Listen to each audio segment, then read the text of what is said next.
আমার চ্যানেলে তোমাদের সবাইকে স্বাগত জানিয়ে আমি দীপা আজ দুদিন পর তোমাদের সামনে আসলাম নতুন একটা ভিডিওর সাথে। আশা করি তোমরা সবাই ভালো আছো আর আমরাও এই যে চলছে মোটামুটি বেশ ভালোই আছি। তবে ওয়েদারটা কিন্তু আজকে দারুণ, একদম সকাল সকাল শুরু করে দিলাম তোমাদের সঙ্গে বকবক করতে।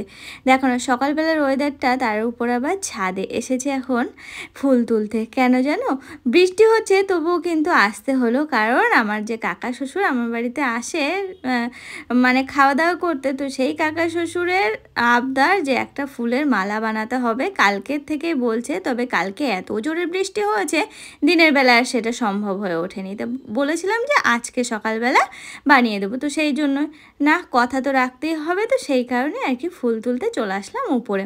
আর এই ফুলগুলো তুলছি যাতে একটু শর্টকাটে মালাটা হয়ে যায়, বড় বড় ফুল তাড়াতাড়ি হয়ে যাবে, কারণ একটা মালা প্রায় 2.5 থেকে 3 হাত বড় বানাতে হবে।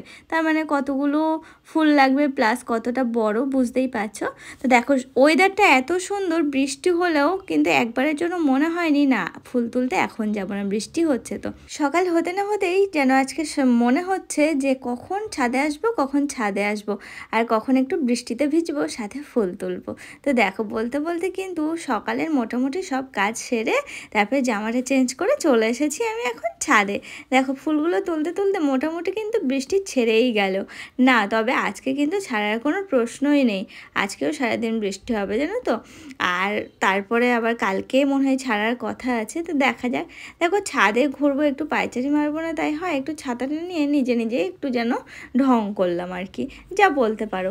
আর এই দেখো এই টুলটা নিয়ে গেছিলাম ওই ঠাকুর ঘর থেকে, তো সেটাই এখন নিয়ে যাবো। ফুলগুলো রাখতে হচ্ছিলো, তার বাদে ক্যামেরাটা একটু স্ট্যান্ড করে রেখেছিলাম সেই জন্যই আর কি। তো চলো এদিকে তো মোটামুটি কমপ্লিট হলো। আর আজকে না তোমাদের সঙ্গে আমি একটা গল্প করব, আর গল্পটা হলো বেশ আমার একটা ভালো খবর তোমাদেরকে শোনাবো।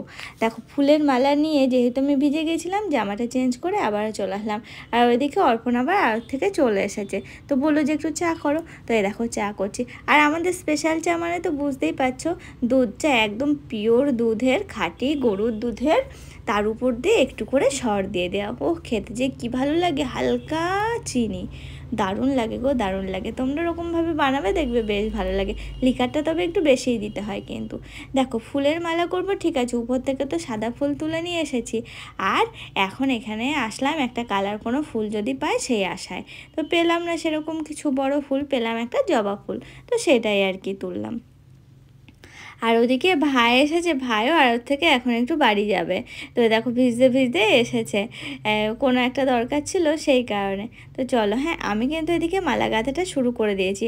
আর সকালের খাবার দাবার এখনও যেহেতু রান্না হয়নি, তো মা বললো যে তুমি তাহলে ওদিকে মালাটা গাঁথো, আমি এদিকে সবজিগুলো কাটছি। কারণ সবজি কাটার দায়িত্বটা কিন্তু আমারই থাকে, মানে আমি সাধারণত সবজিটা কাটি আর কি সকাল হলে। তো দেখো দাঁড়িয়ে দাঁড়িয়ে গল্প করছি, যেহেতু অনেক বড় মালা, তো তো ভাবলাম যে না না বসে একটু দাঁড়িয়ে দাঁড়িয়েই ফুলের মালাটা গেঁথে নিই। অনেক কথা বলছি তোমাদের সঙ্গে, বেশ ভালো লাগছে, ওয়েদারটাও এত সুন্দর, সাথে মনে হচ্ছে তোমাদের সঙ্গে একটু গল্পও করি, বেশ ভালোই যাবে সময়টা। ওই সমস্ত কিছু কমপ্লিট করে ওই যে বলি না ইলিশ মাছ হলে আমার কাটতে বেশ ভালো লাগে।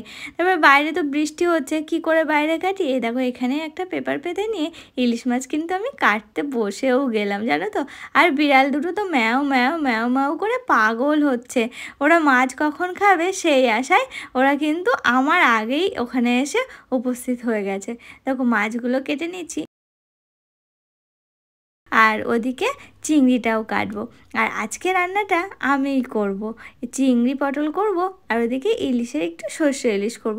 জানো তো ইচ্ছা আছে একদিন পাতুরি করার, পাতুরির জন্য যে কলা পাতা কিংবা যে মিট কুমড়োর পাতা সেটা না বাড়িতে নেই, তো কী দিয়ে বানাবো সেটাই আর কি মাকে বলছিলাম। তো দেখি জোগাড় করা যায় কি, কলা পাতাটা হয়তো জোগাড় করতে পারবো, মিট কুমড়ো গাছটা আশেপাশে নেই, মানে আমাদের বাড়িতে তো নেই, প্লাস অন্য জায়গায়ও তো নেই, তো সেই জন্য আর কি ওটা আর হবে না, হয়তো কলা পাতাতেই হবে। তো দেখা যাক কবে সেটা হয়।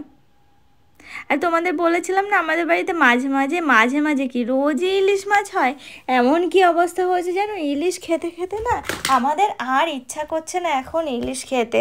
এই মাছটা যে কি করে আজকে খাওয়া হবে, আদৌ কি খাওয়া হবে কি না তাই জানি না। এই আর কি রান্না করার দরকার করে রাখছি, এরকম আর কি পরিস্থিতি হয়েছে আমাদের এখন। একটু ইচ্ছা করছে না, তাই বাড়িতে বলছিলাম একটু জ্যান্ত কোনো মাছ নিয়ে আসতে। ইলিশ মাছের প্রতি আমাদের আর সেই টানটাই নেই এখন। বলছিলাম না এরকম হয় কি বলো তো, রোজ তো এক জিনিস ভালো লাগে না, সেই কারণেই আর কি। একটু পরে তোমাদেরকে একটা দারুণ জিনিস দেখাবো, দাঁড়াও মাছটা আগে ঢাকা দিই। এই দেখো, বাবা এখন কাটতে বসেছে। এটা হচ্ছে লাঠা মাছ। লাঠা মাছটা আমি পারি না কাটতে, আর মা আজকে জ্যান্ত মাছ কাটবে না। বাবা যে নিয়ে এসেছে, মা তো সাথে সাথে বলছে আমি এখন জিয়ে রাখবো, কিন্তু কি হয়েছে বলো তো, বাবার আজকে লাঠা মাছ খেতে ইচ্ছা করছে। বাবা বলছে দাও আমি কেটে দিই। আমি বাবাকে বলছি তুমি পারবে? বলছে হ্যাঁ সব পারি, এসব চিন্তা করতে হবে না, কেটে নিচ্ছি। আমি যে ঠিক আছে তুমি কাটো, কারণ আমি এই মাছ কাটতে পারি না। সত্যি কথা বলতে মা তো আনার সাথে সাথে বলছে দীপিকা তো কাটতে পারবে না, আমি আজকে হাতই দেবো না, তুমি যা ইচ্ছা করো। তো যাই হোক, বাবার মতো কয়েকটা কেটে দিল। এ দেখো এখন লবণ হলুদ দিয়ে একটু ঝাল বানিয়ে দেবো, বাবা তো ভাত খাবে। তো ভাবলাম যে ভাত খাওয়ার আগে বাবাকে একটু বানিয়ে দিই। এই দেখো একটু ঝাল চিড়ে, একটু জিরে গুঁড়ো টুড়ে এটার সাথে দিয়ে একটু, আর মাছগুলো ভাজতে গিয়ে আমি ওদিকে আমরা ফোনে কথা বলছিলাম না, মায়ের সাথে গল্প করছিলাম, করতে করতে গেছে কড়াইয়ের লেগে, একটু কেমন ভেঙে ভেঙে গেছে। ও ঠিক আছে, বাবার মতো তো একার মতো তো হয়ে যাবে। মাছটা নামানোর পরে এদিকে আমি কিন্তু আবার পটলটাও চাপিয়ে দিয়েছি।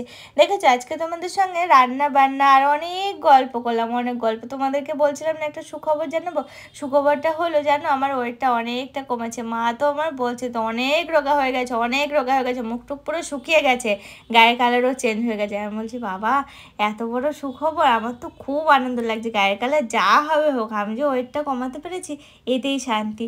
যে চলো, আমার কাছে সত্যি এটা বিরাট বড় একটা সুখবর। তো চলো আজকের ব্লগটা এ পর্যন্ত রাখছি।